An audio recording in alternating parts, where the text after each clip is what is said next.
Content Championship time! Yes. Clone Wars versus Harry Potter Prisoner of Azkaban. The 6 categories are supposed to help us here. They are personal relevance, how well has it aged, rewatchability, story, acting, and cinematography. Yes. I think this is going to be a rough one. Would you like to get started with your personal relevance?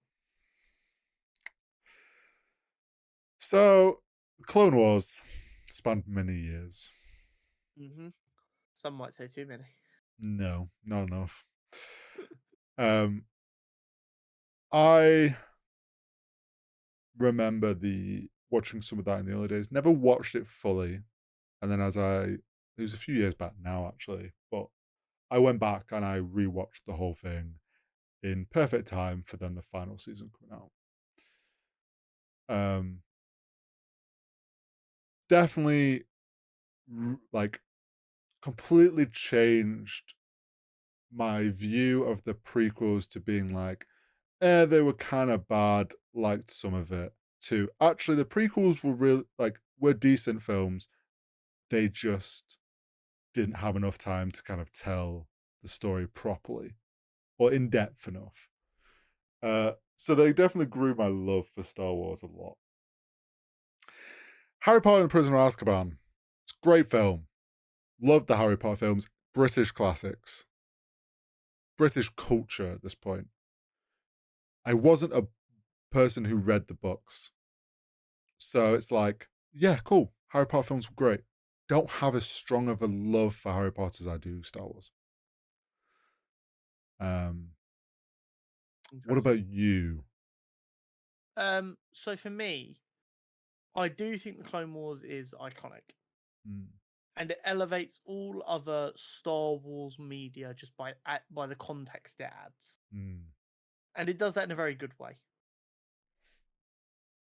But Harry Potter and the Prisoner of Azkaban is the greatest Harry Potter movie. And it's one of the best things England's produced. Whoa. It is. It's a bold statement. It's like right up there. And like, did not got the worldwide reach. Come on, grow up. You're showing your age. And also Harry Potter has like directly contributed millions to my local economy. So that's a bit of a Tory answer. How well it's aged.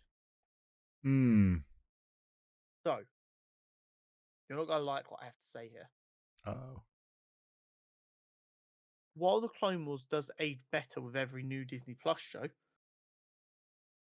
too much of the Clone Wars is useless filler that is trying to be shoehorn. Feels like too aggressive a word, but I can't think of a better word. Is like trying to be made in something more than it was. I don't mind filler being necessary for such a show that is supposed to be like 24 episodes a season. Yeah.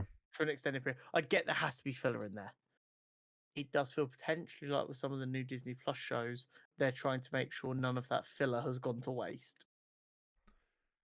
Or is it they're just like, oh, there's some cool stuff here we could utilize? They don't want any filler to go to waste. I don't necessarily think that's too much of a bad thing.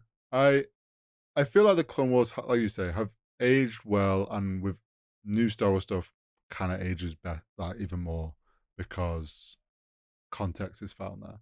I also feel the final season, and I know we're looking at Clone Wars as a whole, but the final season of Clone Wars and kind of that culmination of that story arc has aged very well and has brought a lot more love back to the prequels.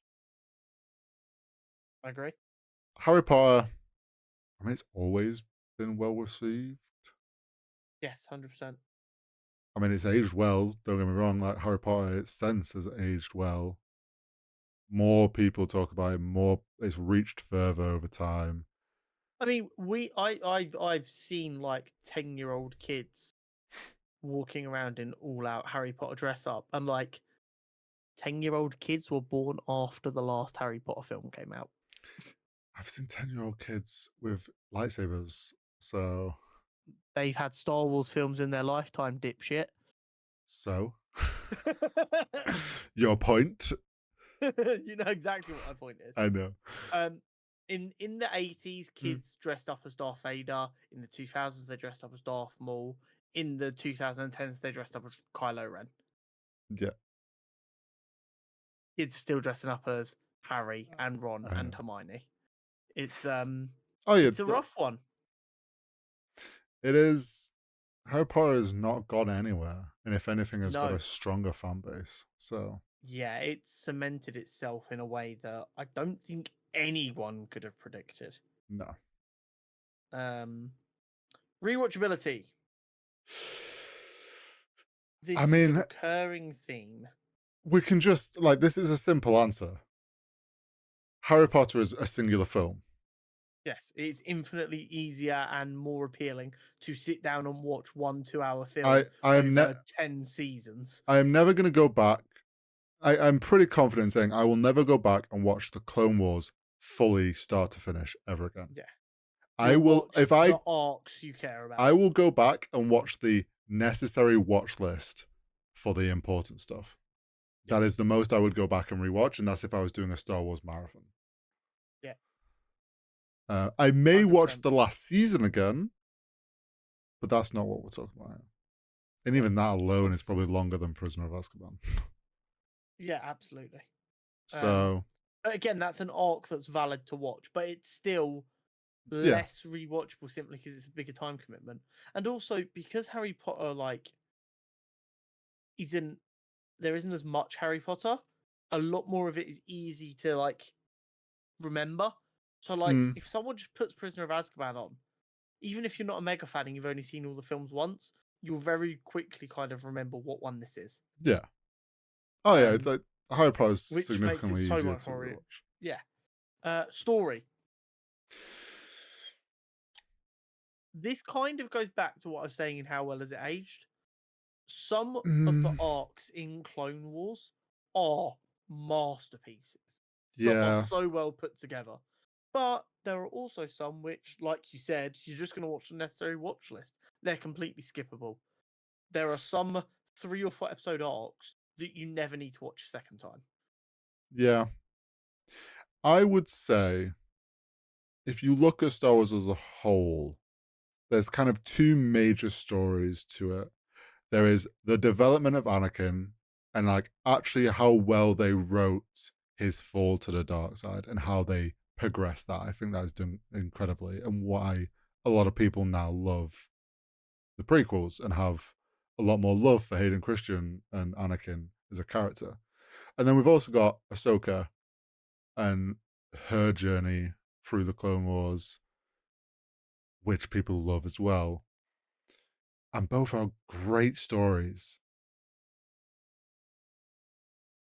But it's hard, like when that, like you say, a lot of it's trying to take it without the context of other things is difficult. But I do think they are very strong. They are very strong, but it's additive stories. They stand okay by themselves, but they work much better as adding stuff to stories you already care about and giving them more context. Yeah, Whereas Harry Potter is its own story. I feel like without the context of the prequels, you wouldn't have that much care for this development of Anakin's story or like Exactly. getting to see more of it. Whereas Exactly. you could watch Prisoner of Azkaban and you're like, huh, this is an interesting story about wizards. You don't necessarily need to know stuff about Harry before or after to kind of like really appreciate what goes on. Exactly that. Exactly that. Acting. I mean, It's solid voice acting. It was yeah, designed to be a kid show at the end of the day. Like, how much better can you realistically expect the voice acting to be for something that was designed to be a kid show? Yes, Dave Filoni turned it into more than that, yep, but it was designed to be a kid show. yeah. It's basic. It's basic voice acting, really. And on the flip side of Harry Potter, one of the most stacked casts ever. Yes, and probably some of the best child acting.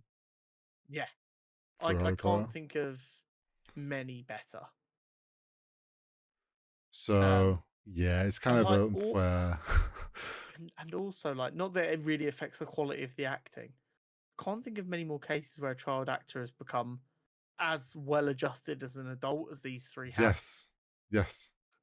Like, that's rare. Mm-hmm.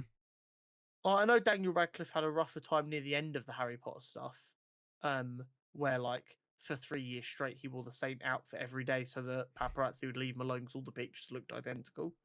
Yeah. But, like, even that he's moved past now and he's, like, doing pretty well. Yeah, they all kind of had their rough patches at points, but yeah, they've all they all got through that pretty well. Cinematography / general visuals. I mean, The Clone Wars is one of the most solid piece of animations I've watched. It doesn't falter, but it doesn't blow your mind. I would say the only like more mind-blowing moments and shots all kind of happen in the final season. Yes, when it was designed to be the final season on a Disney Plus budget, not a Disney Channel budget. Yeah, it was like you say, it was an anomaly to the whole season as a whole, really. And it's like, well, when people think back and they're like, oh my god, there's some incredible like shots and scenes that look visually amazing. It's like, yeah, most of those are from the final season when the budget was way higher. And it's like, of course they're gonna make better stuff. And they've got years of like extra knowledge and ability. Harry Potter is just like the practical effects, the visuals, everything so well done for its time. So yeah, and his thing, Harry Potter did, like you said, phenomenal visual effects. yeah. It worked so beautifully, but I don't think the actual cinematography itself was that impressive. It was very 2000s. Yeah. But it does make up for a lot of that with the quality of the visual effects. Yeah, and because of that, it doesn't look dated or anything now. No, it doesn't, and that's the thing. I think the only way like good visuals for the films from the 2000s are noticeable now is because a film from the 2000s doesn't have a unique tone to it. It's very just there, and then like it has solid visuals, and you're like, ah, it's the 2000s. Like I feel like every decade has like kind of haze on it that allows you to tell what decade you're watching. I know what you mean. And I think 2000s has a very strong one with a lot of pop culture films from the 2000s. Harry Potter not avoiding that at all. It's time to tot it up. I don't like where this is going. Yeah, I just want to say, I'm going to assume personal relevance is a draw. Yes, because I'm not shifting off Souls, so that's fine. How well it is aged? The Clone Wars show specifically. I know, that's the thing. It's like, as much as I want to be like, Anakin has aged great, we love Anakin now, but this is not just about Anakin. Yeah, I mean, you can't deny Harry Potter has a stronger fan base now than it probably did when it released. Yeah. So rewatchability basically is always going to go towards a film in this situation. Story, Harry Potter over Clone Wars. Yeah, not Harry Potter over Star Wars. Yeah, Harry Potter over Clone Wars. Over what happens in the Clone Wars. Just like, yeah, there's only two kind of strong stories in there, and that doesn't compete with the story of Harry Potter. Acting, I don't think there's much on like this late in our bracket that's going to beat Harry Potter Prisoner of Azkaban for the quality of acting. And the stacked cast. Yeah. And cinematography, I don't think the animation style in Clone Wars is good enough to usurp the very well done practical effects of the Harry Potter films. I can't comfortably let like one final season of Clone Wars be enough to beat Harry Potter. Yes. If the entire show had looked like the final season, we would have had a much more difficult discussion on our hands, I think. Yeah. But it didn't, so we don't. I don't need to tot the individual scores up. We both know that Harry Potter's won this.